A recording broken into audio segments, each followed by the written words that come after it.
जय सिया राम। आप देख रहे हैं वैश्य समाज न्यूज और आज हम बात करेंगे विश्व जैन संगठन की ऐतिहासिक गिरनार यात्रा और 1 लाख श्रद्धालुओं के महाआह्वान की। विश्व जैन संगठन के राष्ट्रीय अध्यक्ष आदरणीय संजय जैन भैया ने ग्वालियर, भिंड और चंबल संभाग की सकल दिगंबर जैन समाज से 20 जुलाई 2026 को गिरनार जी की पावन धरा पर अधिक से अधिक संख्या में पहुंचने का आह्वान किया है। इस वर्ष गिरनार तीर्थ पर 1 लाख से अधिक श्रद्धालुओं की उपस्थिति का ऐतिहासिक लक्ष्य रखा गया है। इसी संकल्प को लेकर 25 जून को दिल्ली से नेमी धर्म पद विहार यात्रा प्रारंभ की गई, जो लगभग 5100 किलोमीटर की यात्रा तय करते हुए 19 जुलाई को गिरनार पहुंचेगी। इसी क्रम में 2 जुलाई को संजय जैन भैया ने भिंड, मेहगांव, गोरमी, पोरसा और अंबाह की जैन समाज से इस महाअभियान में सहभागिता का आह्वान किया। गुरु सेवा परिवार भिंड ने बताया कि पिछले 1 वर्ष से इस यात्रा को सफल बनाने के लिए लगातार जनसंपर्क अभियान चलाया जा रहा है। अनुमान है कि भिंड क्षेत्र से लगभग 22 बसों के साथ बड़ी संख्या में श्रद्धालु गिरनार यात्रा में शामिल होंगे। समाज के सभी धार्मिक एवं सामाजिक संगठनों से अपील की गई है कि वे अपनी सामर्थ्य अनुसार तन, मन और धन से सहयोग करते हुए इस धार्मिक महाआयोजन को ऐतिहासिक सफलता प्रदान करें।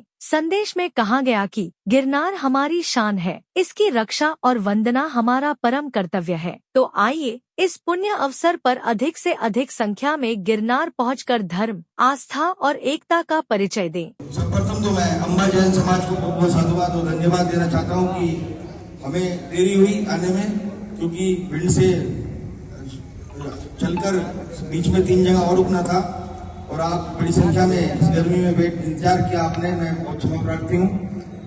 देखिए, जैसे कि आपको भी दिखता है, गत वर्ष भी हमने लगभग 2200 किलोमीटर की पद यात्रा की थी दिल्ली से गिरनार जी तक 101 दिन में, और जैन समाज के इतिहास में पहली बार लगभग 25,000 लोगों ने गिरनार जी की वंदना की थी भगवान नेमिनाथ के मोक्ष कल्याण के अवसर पर।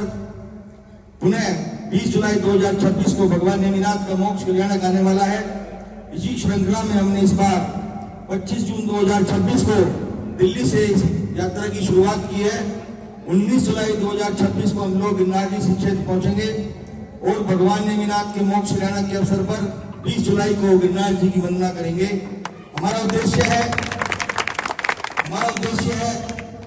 जैन समाज को आपस में जोड़ना, अहिंसा, शाकाहार, पर्यावरण संरक्षण का प्रचार प्रसार करना, भगवान नेमिनाथ का प्रचार प्रसार करना, गिरनार जी क्षेत्र का प्रचार प्रसार करना, क्योंकि जब भगवान नेमिनाथ मोक्ष गए, वो नेमी चरण जब भी थे, आज भी हैं और कल भी रहेंगे।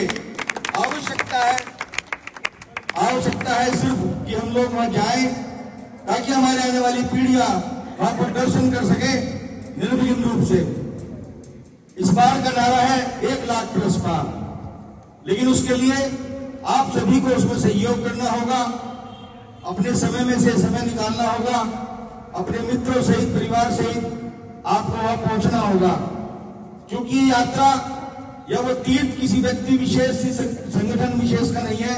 ये सकल जैन समाज की यात्रा है। इसके अंदर संतवाद, पंथवाद और संस्थावाद का कोई स्थान नहीं है। जैसे कि आप जानते हैं, आपने सुना होगा, भिंड से भी हमारी गुरु सेवा परिवार, वो भी भैया शंकर जैन जी और काफी पूरी इनकी टीम, सबसे पहले उन्होंने घोषणा की थी 22 बसों की। आप समझ सकते हैं कि अगर भिंड से 22 बसें गिरनार जी जा सकती हैं, तो अम्बा से भी बसें जा सकती हैं। अगर बस से नहीं जा सकते, ट्रेन से जाइए, कैसे भी जाइए, और अगर नहीं जा सकते हैं तो अपने स्थान पर उस साधर्मी बंधुओं को भेजिए जो आर्थिक रूप से सक्षम है। लेकिन आपके भाव अगर बने गिरनार जी जाने के, तो निश्चित रूप से वहां जाइए या किसी और को भेजिए, लेकिन आपको गिरनार जी को जाना होगा। जिस प्रकार से हम श्री सम्मेश शिखर जी जाते हैं भगवान पार्श्वनाथ के मोक्ष कल्याण के अवसर पर, अगर हम नहीं जाएंगे तो आप समझ सकते हैं जो वहां की स्थिति है वो क्या थी, क्या है और क्या होगी। मैं उसके लिए ज्यादा विस्तृत रूप से नहीं कहूंगा। हम किसी के भी खिलाफ कोई भड़काऊ भाषण नहीं देंगे, क्योंकि कुछ लोग वहां 2 समुदायों के बीच में बैर बनाने का काम कर रहे हैं। हमें अपनी जैन धर्म, जैन सिद्धांतों का पालन करते हुए जैन आगम अनुसार, अपनी जैन पद्धति अनुसार अपने दर्शन पूजन करेंगे। भगवान नेमिनाथ के चरण का की वंदना करेंगे, दर्शन करेंगे, मोक्ष कल्याणक बनाएंगे। आने वाले समय में अधिक से अधिक संख्या में अपने तीर्थों को बचाने के लिए तीर्थों पर जाना होगा। इस कार्य के लिए पूरे देश में हमें सभी आचार्यों, संतों, उपाध्यायों का आशीर्वाद और मार्गदर्शन मिला है। गत वर्ष भी मिला था। सबकी यही भावना थी कि सकल जैन समाज अपने क्षेत्रों की वंदना करे और विशेष रूप से गिरनार जैसे क्षेत्र पहुंचे। मैं इन्हीं शब्दों के साथ पुनः अम्बा जैन समाज को बहुत बहुत धन्यवाद देता हूं और आशा करता हूं कि आप अपने व्यस्तम समय में से, और निश्चित रूप से कमेटी को भी धन्यवाद देता हूं कि आपने हमें आमंत्रित किया, सम्मान दिया। धन्यवाद। जय जिनेन्द्र। तो जुड़े रहिए वैश्य समाज न्यूज के साथ।